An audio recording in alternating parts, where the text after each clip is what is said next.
What's up guys, Homegrown Big coming at you with a super quick video. You are going to want to see this if you had stomach discomfort, bleeding bowels, any sort of inflammatory bowel disease on a vegan diet, or you had that and went to a vegan diet trying to heal only to find it getting worse. Some interesting research. I think it's part of the connection of genetic variation and diet, and how nutrigenomics is important, like how our genes should dictate how we eat. But before I talk about that, I want to get into just a little bit briefly about this imploding vegan movement on social media. And there's been enough response videos. I don't think I have anything else to say other than what I've already been saying for a couple of years, and that this is nothing new. That veganism is a revolving door, and a lot of people think that they found the silver bullet, only to find their health diminishing years later. And this is the reason why I've continued on with this channel, even though I don't get any money from it, and it's nothing more for me than like a waste of my time when I could be doing other things. But I do think it's important to keep that message out there, and I think it's important if you are an ex-vegan YouTuber to continue on with reporting back honestly about your journey. If you had problems with veganism and you pulled people into veganism, you have the responsibility to let those people know your truthful experience and the problems that you had, so that they can understand that it might not actually be the best choice that you sort of led them to believe. So I feel very vindicated on a lot of levels. Actually, I had a very kind viewer tell me that I was the OG ex-vegan, and I guess I'll wear that badge with pride, because when I came out and I started saying things like this, I took a lot of flack. I took a lot of heat. People were really rude to me. There was very little support at that time, and I just kept coming back with the science that really shows that it's not necessarily the greatest option for everyone. And the reason why I believe that is because of our genetics and our evolution. We didn't evolve eating a plant-based diet. Now, that said, there are populations that did get regional adaptations on the planet where being plant-based was kind of the staple of their regional adaptations. And people from that genetic heritage may have a better shot at doing well on a vegan, 100% vegan diet. These are things that I believe.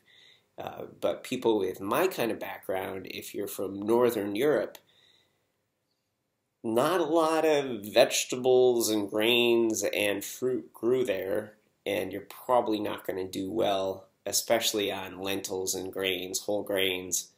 But let's get into this research, and I'll show you what I'm talking about. Alright, this paper is called Familial and Ethnic Risk in Inflammatory Bowel Disease. You can see it was published in 2018, so it's fairly up to date, which was something I was looking for. I wanted to see what kind of things we knew about inflammatory bowel disease, because I personally know now 3 people with severe inflammatory bowel disease, and 2 of them have lost their colons. Now, this seems very odd to me that we would have evolved this far with most people completely able to digest their foods, and there were no colon removal procedures when we were evolving. So in my opinion, that would have been a deleterious mutation if there was something wrong with our colons. So I consider that there's something wrong with our diets now, and that cutting out a colon is the wrong approach. This paper was put together to provide information to medical providers for understanding and treating their patients better. So without getting into the science too heavy, you can go and read this paper, but it basically looked across various populations, looked at occurrence, looked at what the occurrence was passed down into offspring, and then looked at ethnic backgrounds as well. And so their inflammatory bowel disease, they were encompassing Crohn's, colitis, and then gastrointestinal tract disease with unknown etiology.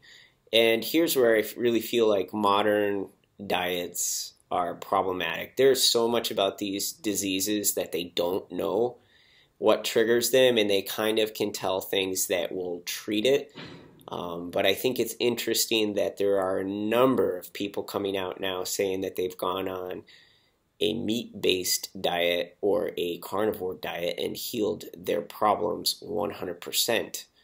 But I'll come back to that in a moment. So genome-wide association studies, they looked at a bunch of different ones. They found that there's probably around 200 alleles associated with disease.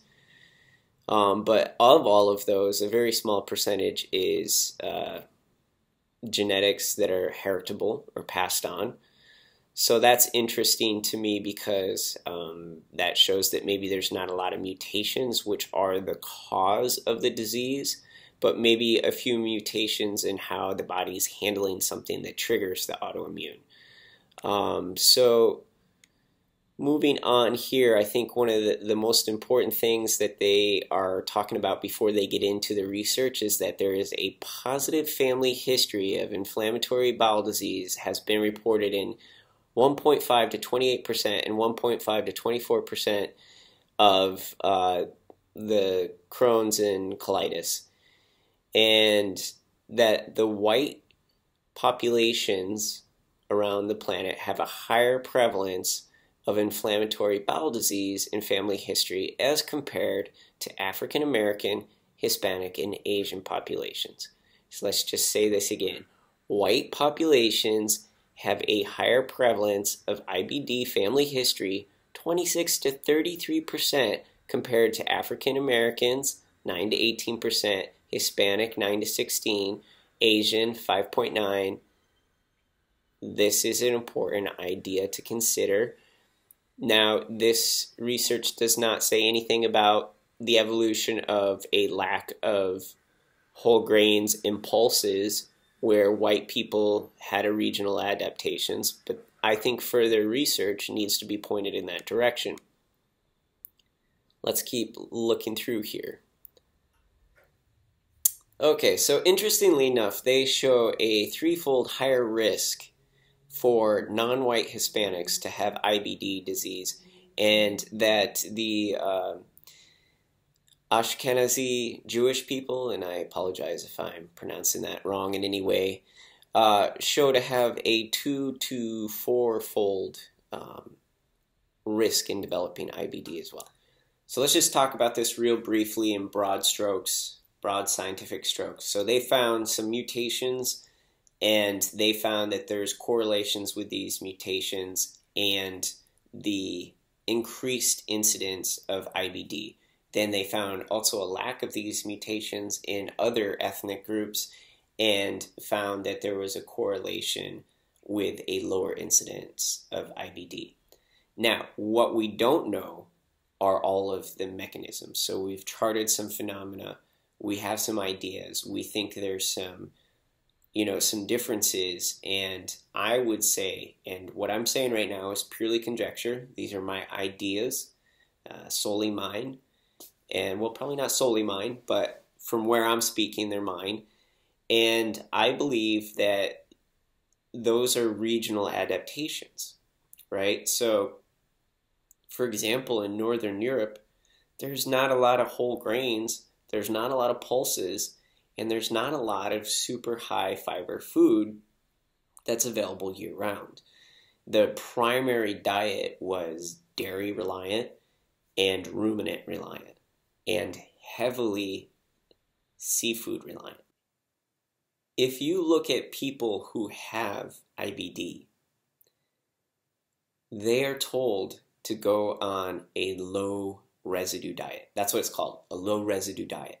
And if you look at what is allowable on a low residue diet, now if people follow the low residue diet, it tends to reduce their flare-ups, right?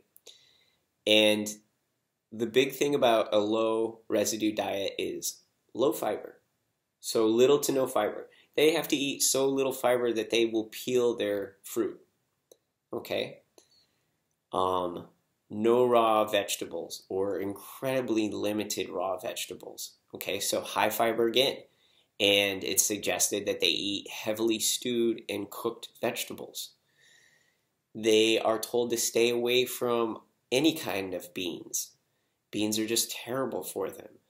Same thing with whole grains. Stay away from whole grains. So what are they told to eat? They're told to eat heavily processed grains, which is something that humans have been working on for millennia. If you go to Asia, only peasants eat brown rice. Okay? Only the very poor people eat brown rice. The other people want the heavily processed white rice, and that's because it doesn't have the plant toxins. We've known for a long time that it's better. Okay, it's only been in the past 15 years that people think they suddenly know everything about nutrition, and they're turning our whole history on its head. All the things that brought us here, right? The low residue diets told you to heavily stew your fibrous plant materials. So heavily stewing breaks down the fiber. And yes, some nutrition is lost in the process.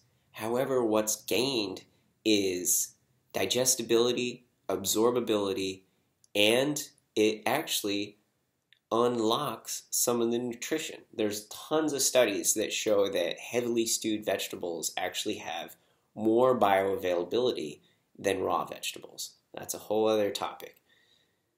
What else does the low residue diet say? It says to eat a lot of meat. Sounds like something we evolved with. Sounds like millennia of dietary knowledge passed on through ancestors. It says to limit processed meats, though, like greasy, like sausages and, hot dogs and, that kind of crap. It says limit that stuff. Sounds like that's modern food that we really didn't evolve with. And then it says to stay away from nuts and, peanuts and seeds, stuff with shells, right? And there are most cultures that have those incorporated in their foods, but just a little bit.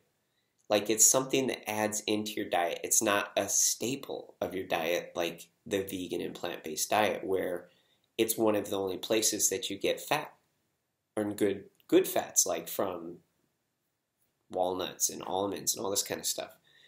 But there are a lot of anti-nutrients in those nuts and seeds. I mean, it's been like we're parroting over and over. These plants don't want to be eaten. Okay? They don't want their offspring eaten. They don't want their babies eaten.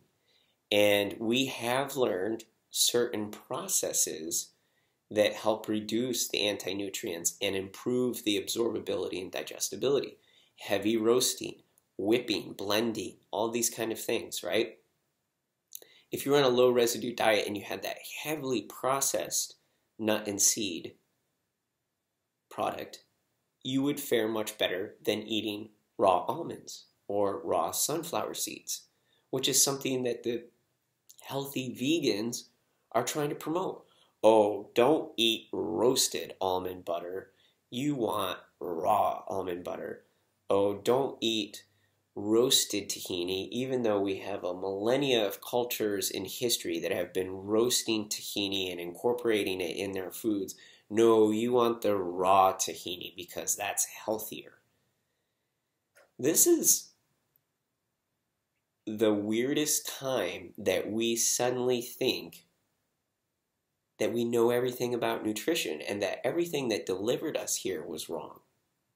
So, to wrap this up, I think that looking at this paper shows a lot of things, and I think that it goes to show a lot of what I've been saying is that we have very important regional adaptations where our ancestors came from.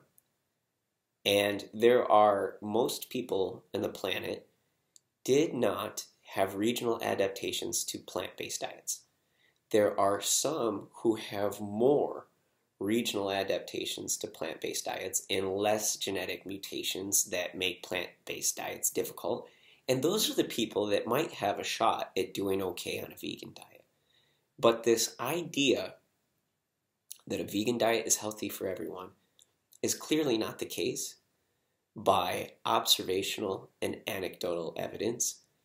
And we have to keep challenging what some diet association says, that a well-planned vegan diet is good for everyone, is simply not the case. And we are gathering the evidence to refute that. And that is the process of science. So you can make a claim and others can take the information and upend your claim. And that's where we're at right now. And I would just say to anyone having problems with a vegan diet, don't worry about the heat, don't worry about the backlash. Keep speaking your truth and we'll come to consensus. We'll see you next time, everyone. I might do an update on my training. I did get asked about that. It's just, I didn't really think it that important. So maybe I'll do one, maybe not. Later.